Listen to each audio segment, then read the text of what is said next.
It seems like right now, sniffy noses and sore throats are more common than ever. But how do you know if you have a simple case of allergies versus something potentially more serious? We're going to talk about it today with Dr. Heidi Marzouk, a full time physician at St. Joseph's Hospital and associate professor at SUNY Upstate Medical Center. This is St. Joseph's Health Medcast, the podcast from St. Joseph's Health. My name is Prakash Chandran. So, Dr. Marzouk, really great to have you here today. Thank you so much for your time. I just touched on some of the symptoms that people experience during this time of year. And in trying to figure out if it's something more than just allergies, I'd love to start by asking, how common is it to have sinus issues? Well, thank you so much for having me. It's a pleasure. Sinusitis is one of the most common things seen in the U.S. population with regards to frequency. Most of us know someone, if we haven't ourselves had a sinus infection at some point. Chronic sinusitis, which is where the symptoms are a little bit more prolonged, affects actually over 10% of the U.S. population and about close to 30 million people. So it is extremely common. Okay, and when you say chronic sinusitis, can you talk a little bit about the symptoms of when someone has this? Sure. So chronic sinusitis is a chronic infection within the sinus cavity. So as you can imagine, people typically will have nasal congestion, drainage from the nose, facial pressure or pain. Sometimes it can lead to sore throat, bad breath, and other symptoms related to facial pain. Okay, understood. And because it kind of expresses in the same way that allergies do sometimes, how do you know that you actually have sinusitis versus allergies? Sure. That's a really common question I face on a day-to-day basis. And it's really not straightforward because a lot of times people have chronic allergies and that inflammation from the allergies will predispose them to more frequent or more persistent infections. So the line can be fuzzy sometimes.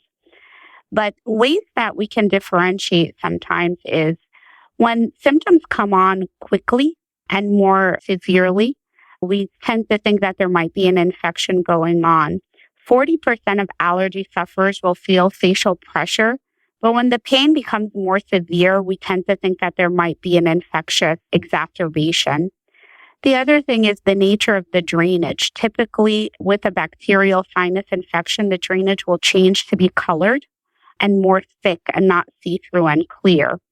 With allergies, there tends to be congestion and pressure, but there is usually some associated itching, sneezing, or the drainage tends to be more clear. Allergies are not associated with fever or other body symptoms such as muscle pain and things that kind of go with a more infectious cause of the nasal symptoms. Okay, that's really helpful. So if someone is experiencing the symptoms that you're mentioning, things are getting a little bit more severe, but perhaps the drainage is colored, do they just kind of suffer through it and hope that it goes away, or is there something that they can do to find relief? Sure. So the question that all physicians ask ourselves is, does somebody have to have antibiotics? Does there have to be involvement? Not every sinus infection has to receive antibiotics, but typically our kind of guidelines that we've established through a lot of research tell us that if the symptoms are severe or prolonged or outside of the straightforward symptoms I mentioned, those are times where you want to consider antibiotics for your infection. Things outside of antibiotics that you can do in the short term to kind of give some relief are saline rinses and washes, which are available over the counter. Anti-inflammatory nasal sprays, such as nasal steroid sprays, are also really helpful. Decongestants, whether they be in spray form or pill form, are also helpful. So a lot of my patients, before or during their antibiotic course, we usually want to get the inflammation and the congestion down a little bit to give room for the infection to drain. And then we mechanically help that infection drain with saline rinses. Okay, understood. And you mentioned before if the pain that people are experiencing or the symptoms are severe or prolonged, then it might be time to, for example, consider antibiotics. But what does severe and prolonged mean? Is that like a week long, 2 weeks, a month? So typically, if it's a short virus that won't respond to antibiotics, you're talking under a week. Usually those sorts of things can pass within 3 to 5 days. Sometimes they'll stretch just a touch longer. However, once it's kind of past the 7 to 10 day mark, it probably might help facilitate getting better by being on antibiotics. So, at what point should someone seek a specialist or the help of a specialist like an ENT? Sure. I would say that most of our primary care doctors are really excellent when it comes to treating acute sinus infections. Urgent cares also are able to treat sinus infections. Things that might require subspecialty care are if you have allergies that are not fully diagnosed and treated by your PCP that you're looking to kind of take care of so that you're less predisposed to sinus infections is one reason.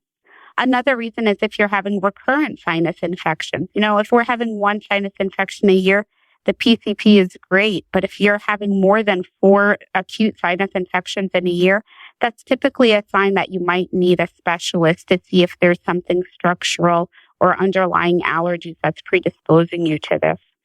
And lastly, we talk about chronic sinusitis, which is when the symptoms are present for more than 12 weeks.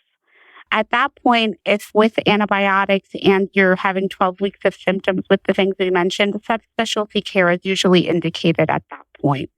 Now, when it comes to severe symptoms, of course, if you have severe headache, vision change, anything that's outside of the spectrum of symptoms that I mentioned, that's definitely a sign that you want to see emergency care with potentially a subspecialty physician seeing you at that point.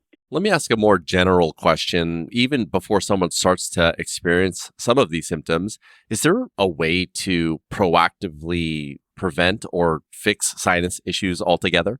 Well, to prophylactically fix the common cold would be wonderful, and sinusitis would be wonderful. I would say it's the same thing that all of our primary doctors and even our moms and grandmoms used to tell us, which is general health and immunity support. And especially if there's big changes in the weather, saline and sometimes just keeping the immune system boosted is a great way to kind of help you fight off or prevent sickness in general. And if you have allergies, keep them well controlled, because definitely when the allergies are not well controlled, you are predisposed to getting more sinus infection. And when you say well controlled, is that taking over-the-counter medicine? Is it kind of taking that saline rinse? What do you mean by that? So when allergies are well controlled, the wonderful thing is it depends on you, because everyone is different. Some people are well controlled with just the over-the-counter antihistamine, and some people need more. So a lot of times we treat that based on symptoms and symptom score, as well as kind of what we see on our physical exam. Okay, understood. And Dr. Marzouk, just as we close, I wanted to ask if there's anything else that you wanted to share with the audience. So there are a couple of great resources online for patients to get more information about allergies and sinusitis that are available through some national academies. The first one is the American Academy of Otolaryngology and Head and Neck Surgery, but I'll make that short for everyone. It's entnet.org. And the second one is the American Academy of Otolaryngologic Allergy. Again, I'll make it quick. AAOallergy.org. The two nice websites with patient information is entnet.org and the other is AAOallergy.org. Okay, wonderful. And one final question that I always like to ask. In all of the patients that you've seen and everyone that you've helped, what is one thing that you know to be true that you wish more patients knew before they came to see you? That's a very good question. So the one thing I wish patients would know when they come to see me is that I am there for their help and comfort. I think a lot of people go to the physician very vulnerable and sometimes can be anxious. It can be anxiety provoking. But I wish all my patients would walk through the door knowing that my sole purpose is to make their experience a good one and to make it to their benefit, even though not everything we do is comfortable. And I think if all my patients walked through the door with that mindset, it would make me very happy. I love that. And I think that's the perfect place to end. Dr. Marzouk, thank you so much for your time today. I appreciate it. Thank you for having me. That was Dr. Heidi Marzouk, a full-time physician at St. Joseph's Hospital and associate professor at SUNY Upstate Medical Center. To make an ENT appointment, you can call 315-744-1505. For more information, you can visit sjhsyr.org. That is sjhsyr.org.